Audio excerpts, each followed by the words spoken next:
Hey, what's up, nobody? Check this out. A Maine lawmaker is facing some praise and criticism, too, for posting a photo that she says shows a transgender student on the podium for a girls' sport.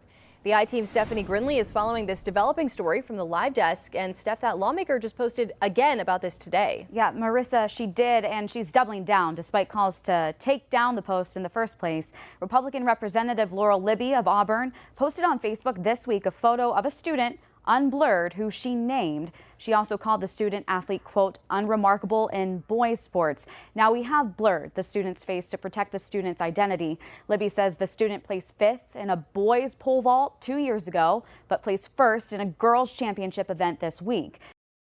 So coming in fifth place with the boys and then destroying all the girls, that would be the truth. He would be unremarkable. Libby's post has received thousands of shares and tens of thousands of comments, some calling the situation unfair to girls, others calling out Libby for naming the student and sharing the face. Libby appeared on Fox News this week to talk about the situation. In her post, she pointed to a New York Times Ipsos poll that showed 79% of Americans don't think people born as male should play in female sports.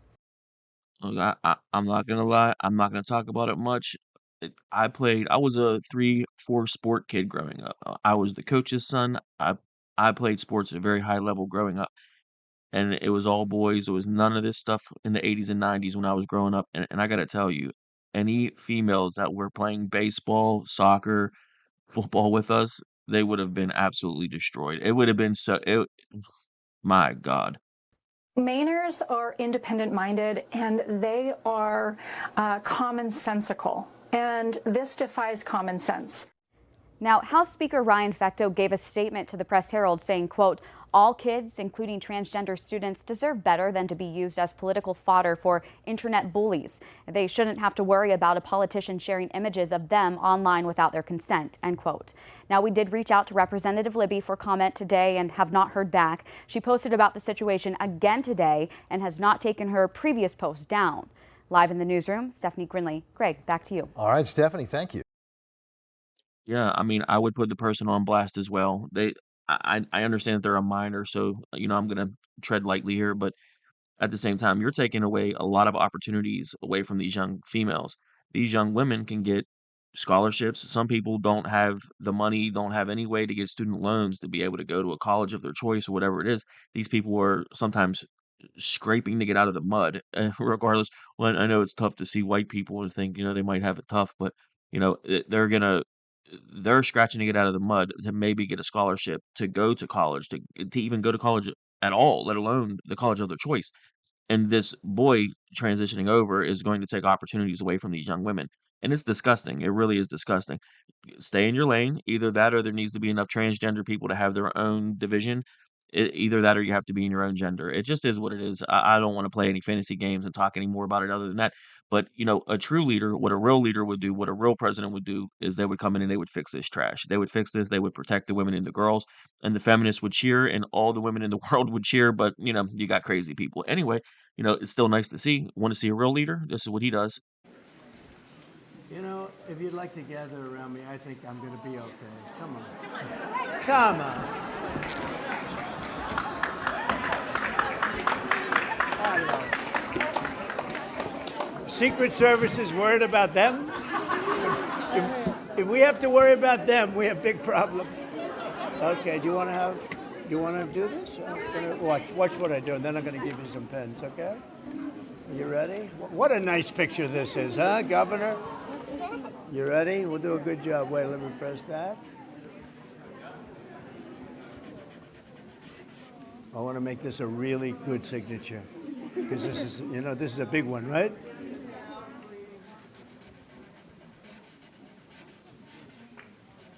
Oh, I think we have a 10.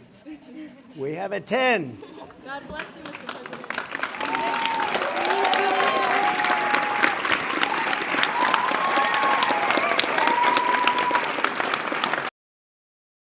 I don't love every little thing that Trump does. I'm not in love with Trump. He's not my god. I do like how he governs. I like what he does. I like what he's doing now.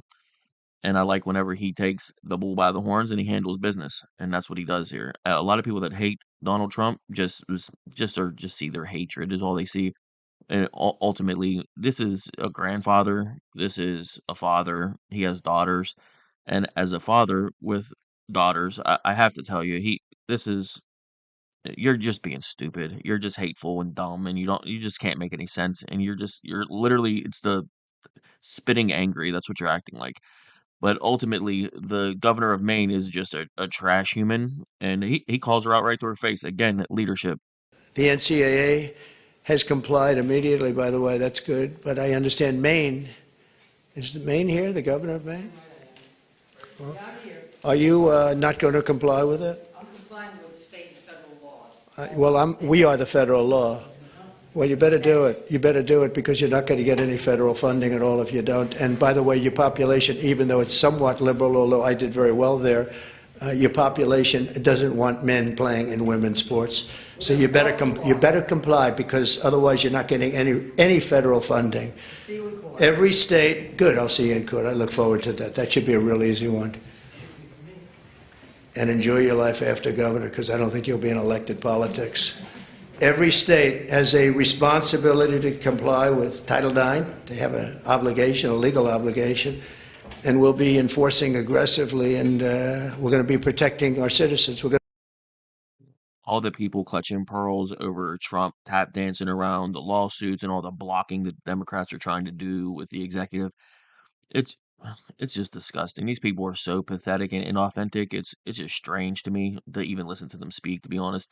Because the same people that say Trump's defying federal law, federal orders, Trump's defying, they're the same people that if they don't like what the GOP enforces, they don't like what the Republicans do whenever they're in charge, they defy it. Joe Biden bragged about defying not just a court order. He bragged about defying the Supreme Court and going around and blocking his student loan trash that was unconstitutional.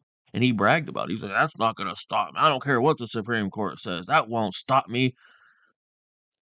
Where were they? Where were the pearls at then? Were they being clutched, or were they just on the floor at that point and ripped open and just on the ground? Oh well, let's go on to the next one. This was just a little exercise in Donald Trump being the boss that we hired to run the country. And it's just what your previous presidents aren't like that. They're trash. They're just little sock puppets. They're little meat puppets. That's all they are. But this is not a meat puppet. This is someone a little bit different. I don't know what he's gonna do. I don't know if everything he does is gonna be great, but I'm gonna be here for it. I'm gonna watch it and I'm gonna cheer him on because everybody else is dog shit. All right, I'll see you soon.